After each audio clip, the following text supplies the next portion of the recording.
Hey everyone, welcome to another installment of Harry Potter Theory. Today we're going to be discussing the death of Peter Pettigrew, aka Wormtail, former Marauder, Order of the Phoenix member, and later Death Eater. In the magical world of Harry Potter, the fate of characters often serves as a reflection of their choices and allegiances.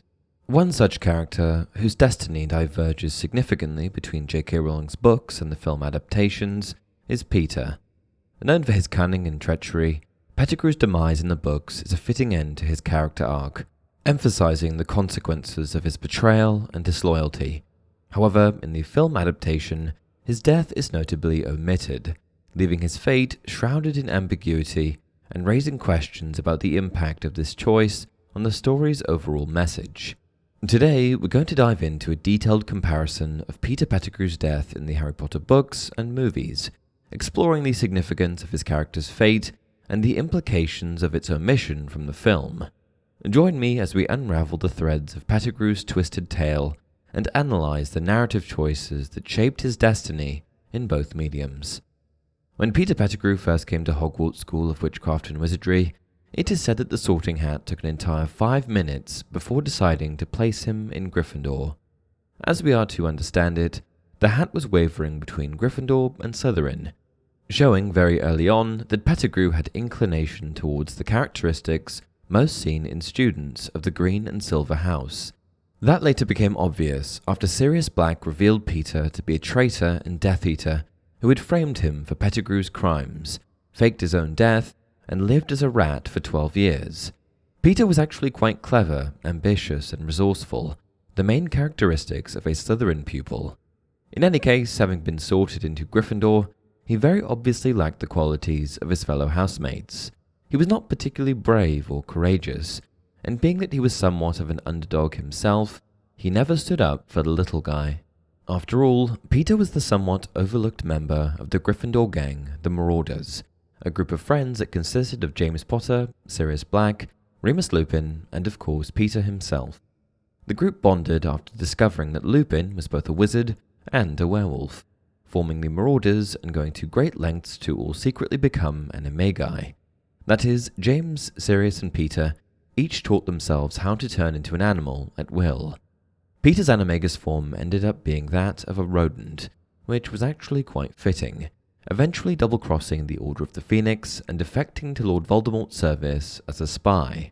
But I do wonder, was it this very perception of Peter, that he was rat-like in nature, not that bright and referred to by his best mates as Wormtail, that led to Pettigrew's cowardice and betrayal of those he was closest to?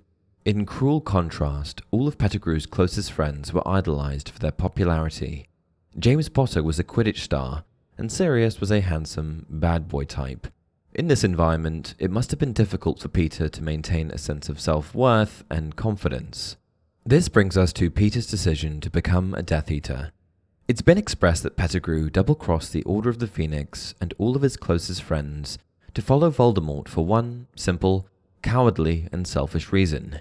He didn't believe there was any way to beat the Dark Lord, so Wormtail decided to join him before it was too late.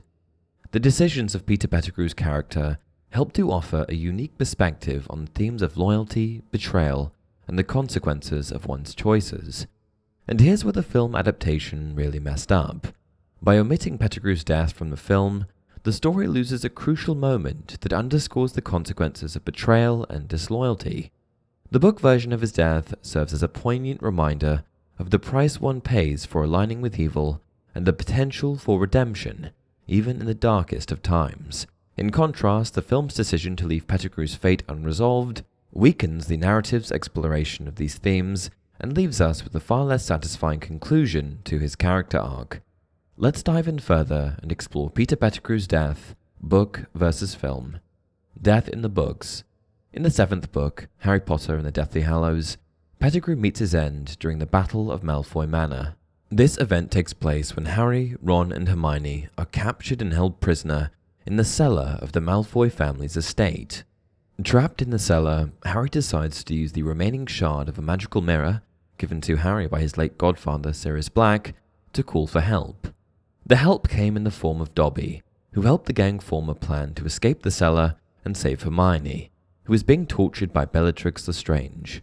When Dobby arrives, he makes a racket that causes Lestrange to send Pettigrew down to the cellar to check on the captives. While checking on the prisoners, he attempts to subdue Harry.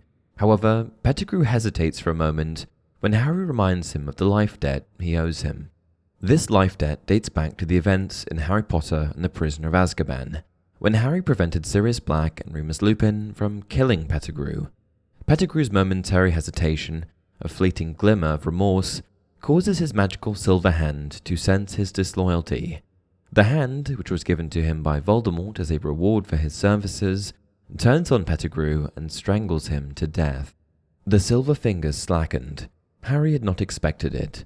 He wrenched himself free, astonished, keeping his hand over Wormtail's mouth. He saw the rat-like man's small, watery eyes widen with fear and surprise. He seemed just as shocked as Harry at what his hand had done, at the tiny, merciful impulse it had betrayed, and he continued to struggle more powerfully, as though to undo that moment of weakness. "And we'll have that," whispered Ron, tugging Wormtail's wand from his other hand. Wandless, helpless, Pettigrew's pupils dilated in terror. His eyes had slid from Harry's face to something else. His own silver fingers were moving inexorably toward his own throat. No! Without pausing to think, Harry tried to drag back the hand, but there was no stopping it. The silver tool that Voldemort had given his most cowardly servant had turned upon its disarmed and useless owner. Pettigrew was reaping his reward for his hesitation, his moment of pity. He was being strangled before their eyes. No! Ron had released Wormtail too, and together he and Harry tried to pull the crushing metal fingers from around Wormtail's throat, but it was no use. Pettigrew was turning blue. "Relatio," said Ron, pointing the wand at the silver hand, but nothing happened.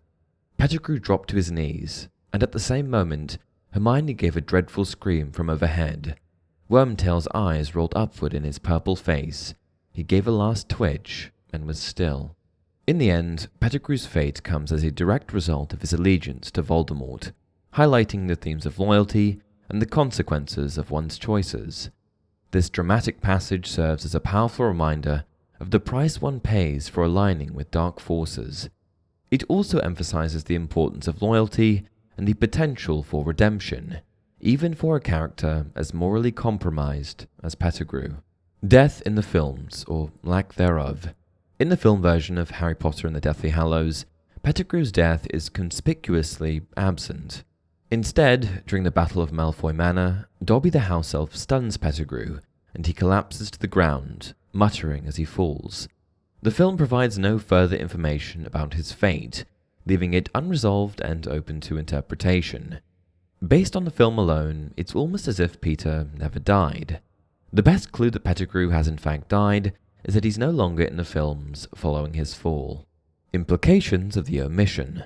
The treatment of Peter Pettigrew's death in the Harry Potter books and films serves as a valuable case study on the impact of narrative choices and the importance of staying true to the core themes of a story.